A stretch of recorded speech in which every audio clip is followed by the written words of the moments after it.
কিছু প্রথমবার করার মজাটাই আলাদা, কিন্তু প্রথমবার করতে গিয়ে যে এরকম নাকানি চোবানি খেতে হবে সেটা তো আমি ভাবতেও পারিনি। ব্যাপার হলো কেক আমি আগে অনেক বানিয়েছি, কিন্তু দোকানের মতন ক্রিম দিয়ে ডেকোরেটেড একটা কেক বানানোর শখ অনেক দিন ধরে ছিল। শাশুড়ি মায়ের জন্মদিন উপলক্ষে ভাবলাম সেটাও ট্রাই করে ফেলি।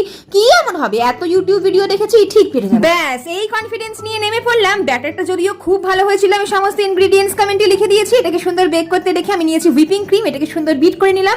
এই পর্যায়ে অবধি না সবকিছু বেশ ভালোই স্মুথ যাচ্ছিল, কিন্তু কে জানে এমনটা হবে।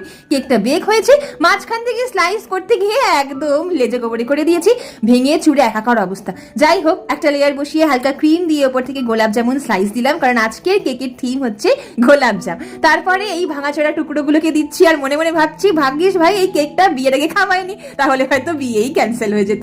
হোম বেকারদের প্রতি শ্রদ্ধা আজকে অনেক গুণ বেড়ে গেল। কি কষ্টে যে এটাকে মেকআপ দিলাম, বড় লোকিয়া লুক দিলাম, একটু হালকা ডেকোরেশন করে প্রথমবার ট্রাই করলাম। এটা কি কত দেবে আউট অফ 10 অবশ্যই জানিও।